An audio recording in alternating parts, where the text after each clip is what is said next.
G'day fellow baggers and welcome back to Bluebaggers Edge and another edition of Talking Trades. And of course we come to you with some of the latest rumours, news, everything else linking us, Carlton, to other players around the competition. So we'll get into that very, very shortly. But before we do so, I was trawling in the back end of YouTube and must say first and foremost though, absolutely blown away with the amount of people that are tuning in, new regulars, so I really do appreciate the support. But let's just shift across here. The amount of people tuning in that are yet to subscribe, 84.5%, which is staggering. If you can help us out, help out a fellow bagger, do us a solid. All you need to do is click the subscribe button down below. It's free of charge, of course. Not going to charge you in any way, shape or form. All you'll be doing is just helping us out, supporting the channel, support a fellow bagger. So if you can do so, that'd be absolutely fantastic. Now, let's do it. Let's get into all things trade talk. And as you can see here, there is some news coming out about Jack Martin, of course, who we delisted, and he's been linked quite hotly to Fremantle and did a medical there. In recent days, it's come out, of course, that he's done a medical at the Cats, and by reports, as of 3 hours ago, news coming out that he has decided to stick around in Victoria and play for the Cats. And as you can see here, this is via afl.com.au. Former Carlton forward Jack Martin has reportedly decided to join Geelong. The 29-year-old was delisted by the Blues at the end of the season and was highly sought after as a delisted free agent. Martin, who last played more than 20 games in a season in 2017 while at Gold Coast, has opted to join the Cats after interest from Fremantle. The Cats have seen 9 players depart since their campaign ended. A couple of forwards were among that group, with star Tom Hawkins retiring and Gary Rowan delisted. So, not real much of a surprise there, I don't think. I mean, if he was to go interstate, back to WA, yeah, but I mean, why would you when there's a club here in Victoria, if he's quite settled here, putting their hand out saying, come and join us, especially of the calibre of Geelong, why would you say no? So they've done it again, the Cats, and you just know what's going to happen. They're going to eke out, the most games played by him in any given season across his career, and he'll end up playing a nice role. But having said that, like they've obviously got Stengel there, who's playing that small forward role, but probably in the mould of a Gary Rowan, who could sort of play tall, play mid-sized, great leap, great mark, and I think that kind of like for like in terms of Jackie Martin fits a bit of a need there. So wishing him all the best, of course. Did us a favour way back when by walking through to the preseason draft to us. Enough has been spoken about how much we paid him. It's just unfortunately he wasn't able to get his body right now. Yeah, it's one of those things that, we wouldn't have got much out of it in a trade. So yeah, just do him a favour, I think. And not that we really owe him anything, it is a business at the end of the day, but yeah, is what it is. That is all news relating to Jack Martin. Next up, we have a message from Nick Haynes, who's just thanking the Giants and their supporters for all the support across the journey during his tenure at the Giants. And just a nice little message from him. Nothing else to come of it. I mean, the free agent and delisted free agent window that does open up on Friday, so we should expect to see Nick Haynes being announced as one of the first to clear, and we'll have that clear passage to walk to us. Looking forward to having him in our team, actually. At least we're helping in some way, shape or form. The SOS, the white flag that Weeders has been waving over the past couple of seasons, especially in 2024, especially when Gov went down injured. We've never been in a position as much as we were this year, where it was so dire that we had to rely upon the likes of, a Sam Durden, Marchbank, even Lewis Young, who's been out of favour for ages and couldn't break his way in, and we had to play him. And, we do need that depth there. And, even though this will help us in the short term, he's turning 33 years of age. He's realistically only going to spend a year or two on our list. So we really need to look outside the box.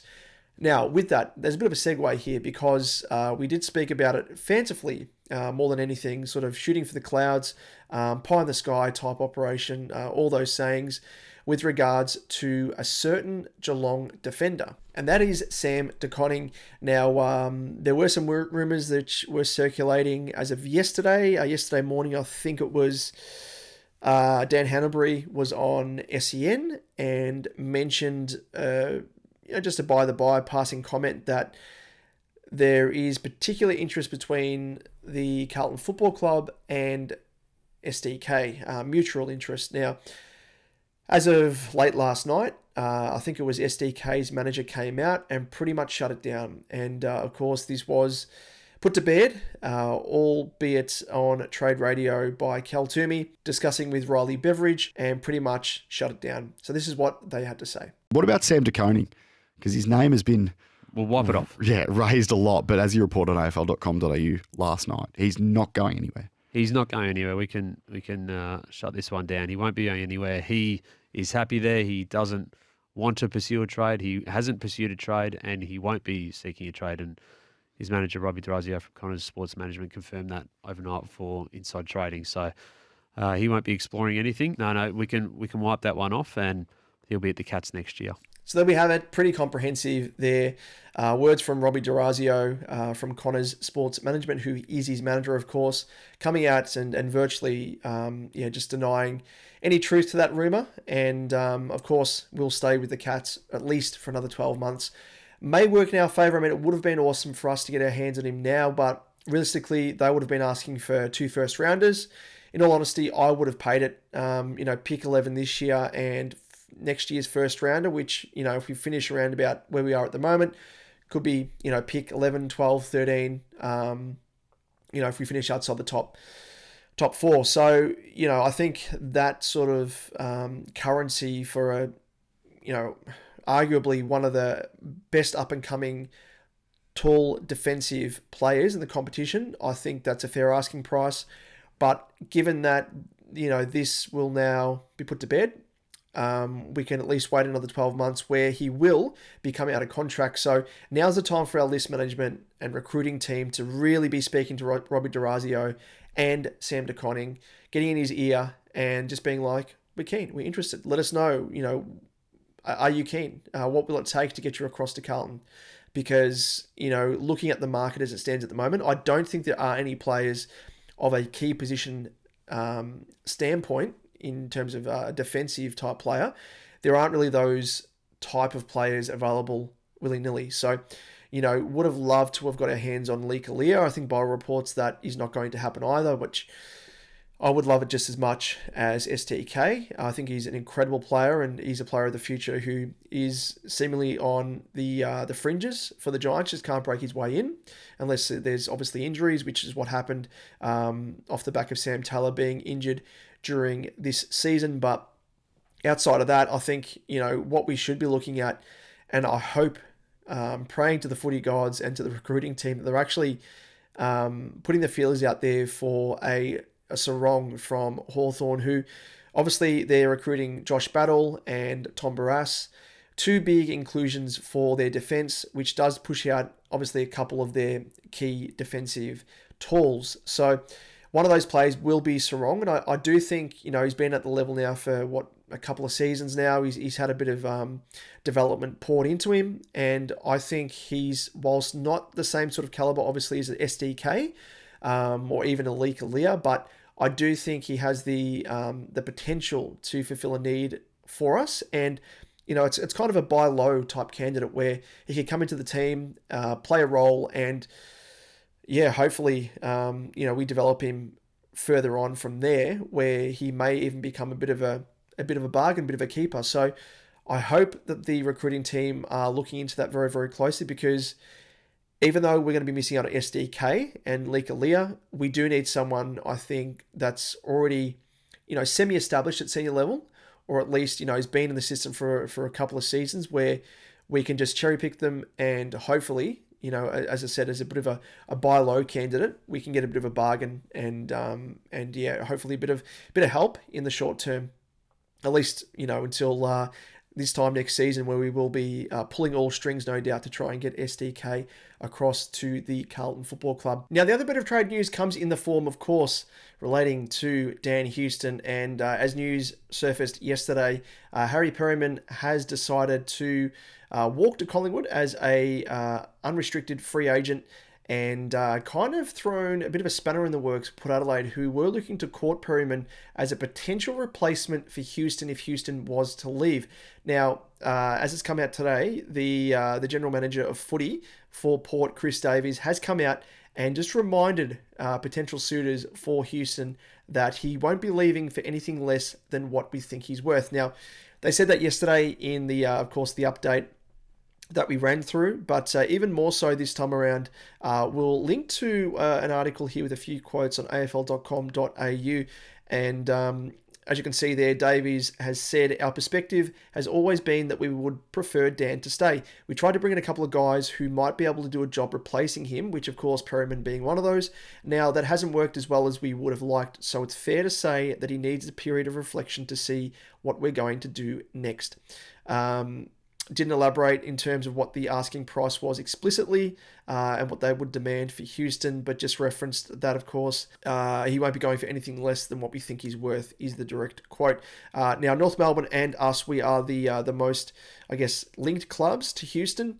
And what's been unofficially reported is that Port Adelaide are going to be asking for no less than 2 first-rounders. So what does this mean? Well, it does mean that it obviously, as I said, complicates any potential trade for Dan Houston, because off the back of this, without a direct replacement coming externally, you can imagine that Port Adelaide had their eyes on Perryman for quite a while, and that was that's the word. So without, the ability to now get him into their team, it does mean the importance for Houston in terms of, the role that he plays at Port Adelaide is even bigger than what it was previously. So I do think, as someone who I'm not really in favour of going for Houston, because I don't think he fits a direct need for us. He fits more of a nice to have as opposed to a must have, as I always quote when referencing Dan Houston. But especially given that they are going to be calling for 2 first rounders, which I don't think he's worth in the context of what he would be able to offer our side. We have guys that I think, if we were to free up even McGovern, if we were to get in another key position defender, which I don't think we will be able to, but, even with Nick Haynes coming in, do we play Lewis Young potentially as that third tall? Do we shift? Because, there has been some rumours, whispers that McGovern maybe goes forward, but could we maybe free up McGovern to play more of that attacking role, which is kind of, his bread and butter, drifting across, being that loose man in defence? Who knows? But we'll just need to work things out, the permutations of which we won't know until the the end of the trade period, really. So all pure speculation, of course. But in this case here, as we said, with Perryman going to the Pies, it does mean that that Houston goes from a potential trade out and an avenue for Port to get their hands on 2 extra first rounders to now being Houston almost being a required player at Port Adelaide. So that's pretty much that, and that's where that stands at the moment. Outside of that, ladies and gents, there is not much more to speak of. There was a little bit of a rumour with regards to the club potentially looking at, contacting maybe Graham Wright, the old footy boss from the Pies, who took pretty much the entire season off, went overseas and was on a holiday, and highly sought after. The Pies wanted him to come back to the club, and it was pretty obvious that he wanted to leave. There was some rumours that there was a bit of a power struggle potentially between senior assistants, Lepic, and the like, which were kind of stepping on his toes and whatnot. And I think that in combination with potentially just being burnt out and needing a bit of time off, considering that he did spend a bit of time overseas and on holiday, that he's due for a change. So, yeah, I think of all the candidates that have been thrown up, Graham Wright is definitely one, I guess, candidate that I'd love to see at the club. Did some great things at the Pies in terms of building their footy department and getting it buzzing, really. So, yeah, full credit to him, and would love to have him come in and be a bit of a, I guess, someone who's going to take over the reins from Brian Cook, of course. It's going to be sad to lose Brian Cook. He's quite the journeyman. He's been across the competition, West Coast, Geelong, overseen quite a few flags, across the journey. And I think in his time at the club, he's done really well to establish a bit of a foundation, I think, for us to build on. And I was pretty lucky in my role that I'm actually, for those people that don't know, I own my own videography business and did a bit of filming at the club a few months ago now, where we interviewed Brian Cook, and the way that he speaks, just with regards to obviously professionalism and stuff, but how he knows and operates as a CEO is incredible, talking numbers, talking culture, talking everything else. So really the sort of, operator that you want at a club, and it's going to be sad to lose him, but, it's good to see that the club is looking long and hard at, the best candidates out there. And I do think that Graham Wright is definitely one of those. Well, that's it, ladies and gents. That rounds us out for another quick bit of a wrap up this time around for all things talking trades. And as always, do appreciate your support, your viewership, everything else. And just a quick reminder, as always, of course, as I did at the start here, if you have made it, here we go. We'll make ourselves a deal. If you made it all the way to the end of this video here, if you find yourself in the 84.5% of people that haven't subscribed yet, if you've made it this far, a bit of a gentleman's agreement. If you've made it this far in the video, give us a sub, give us a like, all that sort of stuff. Really do appreciate, because you are, at the end of the day, supporting a fellow bagger. So without you guys tuning in, I wouldn't be doing this. So I'd like to see your support, your appreciation in the form of a sub, and we'll continue doing what we're doing, of course. But with that, ladies and gents, thank you as always for tuning in, and we'll catch you in the next one. Go Baggers.